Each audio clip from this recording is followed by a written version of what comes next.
Salut tout le monde, bienvenue à la petite école de FUTUS, semaine 12 de la NFL, plus que 5 semaines, si je sais bien compter, non 6 peut-être, ouais. Bon, en tout cas, ça va très très vite, bientôt les playoffs, et puis après, de toute façon, maintenant Thanksgiving, et puis après c'est Noël. Donc ça va, ça vraiment ça vole. On commence tout de suite, mais d'abord, générique.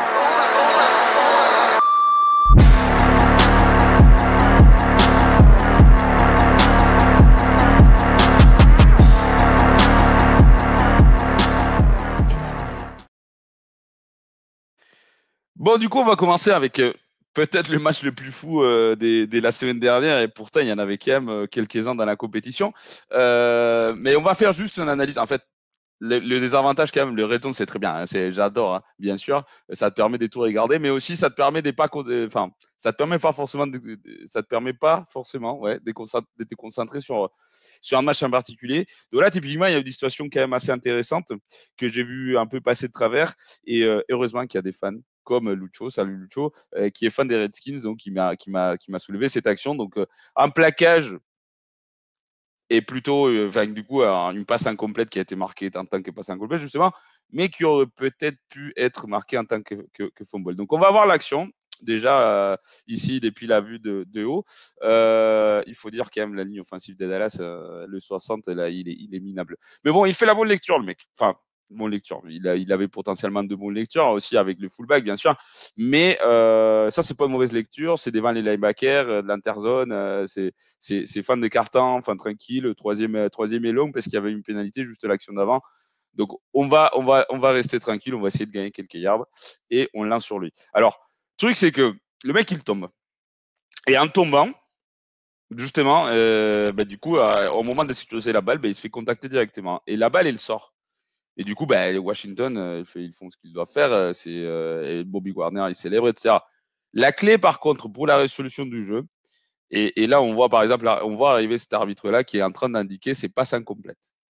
Et je pense que finalement, avec les répétitions, c'est ça qui a changé l'affaire. C'est que du coup, bon, de toute façon, ils ont sifflé parce qu'il fallait arrêter l'action. Ici, on va le voir un peu plus en ralenti. Déjà, il y avait une faute de formation illégale. Donc, de toute façon, le jeu, il n'allait pas compter, même s'il transformait la première. Euh, et là, on voit, le mec, il tombe.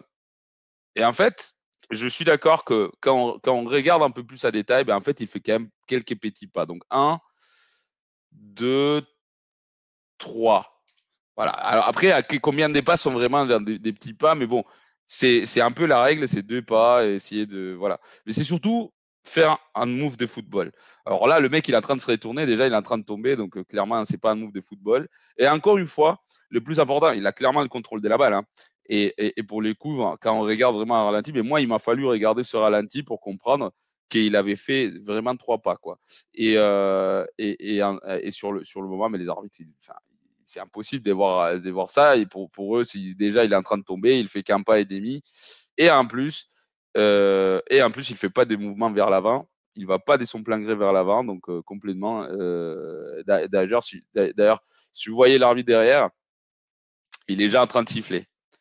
Alors que la balle, elle est libre. Hein. Chose qu'un arbitre doit jamais faire. C'est si la balle, enfin, surtout à NFL, bien sûr, parce qu'à notre niveau, on n'a pas la vidéo review. Mais c'est ça qui a été pour moi déterminant, c'est que sur le terrain, ça a été marqué en tant que passe incomplète. Et il n'y a pas eu assez d'évidence pour dire, ben non, du coup, on revient en fumble. Par contre, on va maintenant voir une action qui a quand même été, bon, il est incroyable, hein. C'est un touchdown en 20 secondes. Les Cowboys venaient de marquer sur un retour de kick-off et les Redskins, ils marquent direct après. Impressionnant.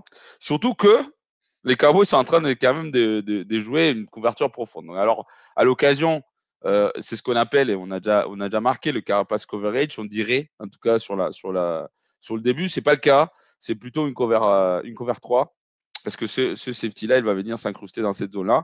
Et lui, du coup, il va avoir la responsabilité du flat, qu'il va très, très, très aisément négligé. Lui, du coup, son profonde du milieu. Et puis, vu que quand même, il y a quand même 4 receveurs de ce côté, en fait, les Cowboys, ils vont un peu tourner la couverture vers ce côté-là. Et du coup, troisième tiers du coup du terrain qui est responsabilité de ses safety. Alors, ce tight end, pour l'occasion, donc formation quad, hein, ça s'appelle comme ça. C'est tight end à l'occasion, il ne va pas vraiment faire un tracé au début, il va surtout essayer d'aider à bloquer sur la ligne. Et par contre, ils vont courir un concept assez sympa sur des tracés profonds. Très bonne lecture des Daniels, qui est pression avec 3, donc en vrai, il n'y avait pas vraiment besoin de faire quoi que ce soit. Mais tracé du coup de poste, l'homme intérieur, fade pour clarifier la zone, et lui, il va faire une sorte de wheel grab derrière. Et c'est là où, en fait, le numéro 2, il néglige très bien de ses responsabilités, parce que déjà, il commence très tard. Il fait son back pédale très lentement, en mode, bah, de toute façon, j'ai de l'aide derrière. Mais le concept, il est tellement smart qu'effectivement, cet homme-là, il va prendre la responsabilité du safety, ce qui va l'empêcher justement de venir ici attaquer l'interzone. Et c'est ça que Mark Glorin, il va attaquer. Et c'est ça que Daniel, s'il identifie. Et la passe, elle est parfaite, par contre. Et numéro 2, je ne sais pas, il attaque la balle parce que clairement, il a un problème de myopie. Donc, il va vers l'avant alors que c'est dans son dos que ça se passe. En fait, il s'était tellement occupé à essayer de défendre. En fait, sur la transmission, ils ont dit qu'ils étaient tellement occupés d'essayer de défendre la sideline, mais c'est même pas vrai, en fait. C'est juste que c'est de mauvaise responsabilité, mauvaise communication. Ça, la clé quand tu joues la défense des zones, c'est que tu dois communiquer avec tout le monde. Et les corners, les safeties, ils ne regardent même pas. Les corners, ils ne se rendent même pas compte que le safety, il est parti avec un autre homme qui a été récupéré par la suite. Mais juste cette petite hésitation, ce moment d'hésitation, en plus la balle elle est parfaite, c'est vraiment genre, elle arrive super vite, ce qui permet quand même, parce que si elle est un peu plus lobée, ben en fait ça permet le safety de venir faire le package directement. Mais comme la balle elle arrive direct, le corner il n'a pas le même temps de se tourner, le safety il n'a même pas le temps d'attaquer. En plus il prend un très mauvais angle pour les coups, parce que vraiment il vient beaucoup trop à l'extérieur de la situation, alors qu'il devrait plutôt avoir pris un plaquage pour essayer de les ramener justement vers la sideline. Et là, c'est fini. Là, à ce moment-là, l'image que je vous mets avec le bloc de l'autre receveur, là, l'action, elle est finie parce que le 31, il a pris un angle, mais des poursuites, mais horrible. Vraiment, pas caractéristique d'un safety d'NFL. Et bon, la saison des Cowboys résumée en un seul jeu. Les Commanders n'ont pas été bons, je suis d'accord. Mais les Cowboys, bah, ça ne vend pas du rêve. Enfin, ils ont joué. Enfin, là, le moment où la vidéo elle va sortir, ils auraient déjà joué en Thanksgiving. Donc, on va passer maintenant au match qui m'a plus surpris, je pense, et pas forcément par les résultats, parce que bon, les 49ers, je ne sais pas s'ils sont en crise, mais pas loin. Mais par contre, la façon d'attaquer des Green Bay, ça m'a beaucoup plu. Et en regardant les jeux à détail, surtout les jeux de course, parce que Jordan Love, il ne fait pas un bon match. On discutait justement lundi dernier sur la sideline, comme tous les lundis à 20h.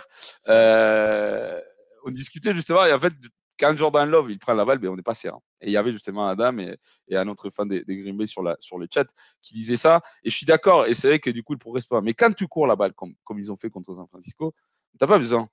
Jordan Love, il peut faire sa vie et ça n'affectera pas ton match parce que les Packers, ils ont couru avec détermination. Certes, il n'y avait pas que Nick Bosa en face. Donc, c'est vrai que ça, c'est pour le coup, c'est une grosse perte. À la place, il y a lui qui fait 40 kilos en moins. Et bon, pour le coup, c'est même pas la moitié du joueur que Nick Bosa est.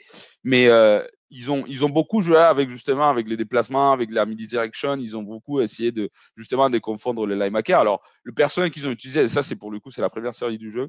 Donc, personnel 21 avec 2 porteurs et un tight end. Alors, le truc, c'est que San Francisco, ils ne savaient pas où attaquer. Et pour le coup, en face, ils ont mis une défense nickel. Donc, nickel dans le sens où il y a un nickelback à la place d'un autre linebacker. Donc, c'est une défense 42 avec un nickelback pour couvrir le tight end. Donc, ils ont commencé comme ça. Et Green Bay s'est rendu compte assez vite qu'ils pouvaient attaquer justement parce que c'est une défense qui est vulnérable, justement. C'est un personnel, pardon, un groupe des défenseurs qui est vulnérable, justement, à l'attaque terrestre. Parce que c'est une défense plus légère. Quoi. Donc, ici, on va voir responsabilité. Tout le monde se partage la responsabilité. Le gap à attaquer est ici, donc la fesse gauche du centre. Et du coup, justement, ils vont essayer de confondre San Francisco. Ben, on va faire tourner ici le tight end. Mais les tight end, vous allez le suivre, il va venir faire ce qu'on appelle un one block de l'autre côté complètement. Donc, en fait, au milieu de la ligne, les linemen, ils vont le laisser passer. Ils vont laisser passer. Bon, je ne sais pas qu'ils vont laisser passer. C'est surtout que le tackle, il loupe son bloc. À l'occasion, il y a un blitz. Et donc, normalement, il aurait dû bloquer lui. Mais il se dit, en fait, il a zéro influence sur le jeu. Donc, je vais plutôt venir bloquer le DN parce que mon tackle, il s'est bourré de jeu. Ici, il y a un double team entre le centre et les gardes. avant que le centre, du coup, il monte sur le linebacker. Fred Warner, pour le coup, il est éliminé complètement du jeu parce qu'il fait sa responsabilité, hein, mais il est vraiment pas du tout là-dedans. Et pour les coups, le garde, il fait un incroyable job sur. En fait, c'est ça le truc, c'est que la défense des San Francisco s'est fait dominer tout le long du match. Regardez où est les tacles défensifs. En fait, je ne sais pas si vous vous rendez compte. Mais bien sûr que non, parce que je ne vous ai pas dit. Mais le mec, il a commencé le jeu ici, quoi. Et il finit là. Et ça, c'est juste le job incroyable de la ligne offensive. C'est un truc de ouf. Comment ils se sont fait bouger tout le long du match. Fred Warner complètement éliminé du jeu, mais c'est parce que c'est les designs de Lafleur. Donc là, pareil, c'est la même défense, donc c'est la même série, c'est les jeux d'après. Et encore une fois, avec les motions, ben, ils vont essayer justement de mettre les linebackers aux endroits où ils veulent les mettre. Donc là, c'est exactement le même personnel, c'est exactement la même formation, c'est très resserré. Donc bon, il ne faut pas oublier que Matt Lafleur et Kyle Shanahan, ils ont travaillé ensemble à un moment dans un coaching staff à Washington, il me semble. Et regardez, en fait, l'espacement, il est très petit. Alors que nous, quand on grandit en tant que. Enfin, nous, parce que je suis pas joueur NFL, bien sûr. Mais quand on grandit en jouant au football, est-ce qu'on t'est dit justement, il faut essayer justement d'ouvrir les gaps déjà par la formation. Alors que San Francisco, il fait le contraire. Enfin, le concept des collèges généraux, c'est le contraire. C'est on resserre les gaps et c'est justement avec les designs qu'on va ouvrir les gaps. Et on va mettre tout le monde de façon assez condensée. Et c'est ce mouvement, c'est plutôt avec du coup le mouvement du jeu qu'on va essayer de bloquer les gens dès par le mouvement du jeu même, des jeux lui-même. Et ça, c'est quelque chose qui fonctionne très bien. Et là, à l'occasion, ben, vous allez voir, il va y avoir une toute petite motion des porteurs des balles ce qui va obliger, du coup, à Fred Warner à faire un pas vers l'extérieur. Un tout petit pas. Ce qui paraît, bon, négligeable, hein. Sauf que le gap qu'on va attaquer, c'est ici. Et toute la défense, en plus, toute la défense, elle a glissé, hein. Enfin, c'est très subtil, mais toute la défense, elle glisse. Le gap qu'on va attaquer, du coup, c'est derrière les gardes droits, alors qu'on dirait que c'est un jeu qui va partir vers la gauche. Et en fait, tous ces petits pas, mais ça va permettre au tight end, justement, de venir faire un bloc directement sur lui. Il va avoir un décrochement, du coup, de numéro 64. Le jeu, il a même pas. Enfin, là-bas, il vient de partir. Le mec, il est déjà en train de partir. Et le yab, ben, ça va s'ouvrir comme la mer rouge, vraiment. On dirait Moïse, quoi. Donc, on laisse le D-end. Vu que c'est pas Nick Bosa, ben, du coup, c'est quand même assez facile à bloquer pour les gardes. Les tight ends et le centre, parce que bon, c'est quand même Fred Warner. On va envoyer un double team, pas nécessaire, parce que de toute façon, juste le fait de venir se passer devant lui, ben, ça va empêcher du coup justement qu'il y ait un problème. Du coup, le décrochement, merci le mec, on voit tes grosses fesses. Le numéro 30, il fait un très bon bloc du coup sur l'autre linebacker. Et ben, du coup, 10 yards avant de toucher Joe Jacobs, quoi. Mais c'est un truc de ouf. C'est le corner et le safety qui sont obligés de venir faire le jeu, quoi. Et là, ça s'est reproduit maintes fois pendant tout le match. Et ici, on a notre exemple parfait. Alors, c'est pas tout à fait le même personnel parce que du coup, il y a un receveur en plus. Ce qui fait du coup que la défense, elle est en soi plus efficace. Mais maintenant, on va plus s'ouvrir, justement, on va plus éloigner les corners parce que c'est une formation avec 2x2, en 2x2, avec deux receveurs de ce côté-là et deux receveurs, enfin un tight end et un receveur de ce côté-là. Donc, c'est un peu contraire à ce que je suis en train de dire justement, mais c'est le même résultat. Et c'est pareil, c'est la physicalité, la façon de bouger la ligne, ça m'a beaucoup, mais vraiment beaucoup impressionné parce que San Francisco, c'est pas comme ça que ça se passe d'habitude. Donc ici, double team. Une fois qu'elle est dominée, il y en a un des deux qui va monter sur le linebacker. Un petit décrochement, là, juste pour déguiser un peu la situation. Et pareil, Josh Jacobs, il se fait plaquer, il se fait toucher très très tard dans le jeu, quoi. Et en plus, plaquage raté, 15 plaquages ratés en première mi-temps, je crois que c'est le record de cette année de la NFL, de la part de San Francisco. Mais c'est pas que juste des plaquages ratés, c'est quand même, ça a été par le schéma, était mené par Green Bay, ce qui est quand même très très très impressionnant. C'était un must-win pour les deux équipes et Green Bay a très très très bien préparé le coup. Et du coup, quel est le problème une fois que du coup le jeu des courses il est inarrêtable, mais ça ouvrait énormément de possibilités. C'est pour ça que les Lions ils sont tellement dominants. C'est pour ça que cette année Jared Goff a été est candidat MVP. C'est parce qu'une fois que tu établis la course, en fait la défense elle essaie justement de revenir, mais c'est compliqué. Et elle est tout le temps vers un de ses appuis et il est tout le temps désorienté. Et là, c'est encore le cas. Donc, même personne que tout à l'heure, 11, enfin, que le jeu précédent, personnel 11 avec 3 receveurs, de toute façon, c'était compliqué de faire des changements vu que c'était la fin de la mi-temps et c'était en 2 minutes situation. Donc, les 49ers, ils jouent homme à homme, ce qui est quand même assez un cover 1, avec une sorte de spice à Fred Warner. Lui, sa destination, c'est le porteur des balles, et puis chacun prend sa responsabilité.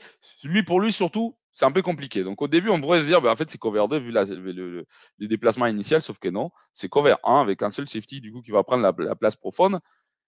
Et tout le monde joue bien le jeu, en vrai. Même lui, pour les coups, le tight end, il va faire un déplacement à l'extérieur, enfin, un tracé out, et lui, pour les coups, il se rattrape très bien. Mais quel est le problème quand on joue de la presse et qu'on n'arrive pas à contacter son receveur? On se fait battre en 2 secondes. Donc, je vous demande justement de regarder Christian Watson. Je crois qu'il s'appelle Christian Watson. Enfin, en tout cas, son nom, c'est Watson. Il va faire un drop de l'espace, mais bon, ça arrive. Mais tu joues presse, tu bouges pas tes pieds et tu essayes pas de ralentir le receveur en mettant tes mains dessus, t'es foutu.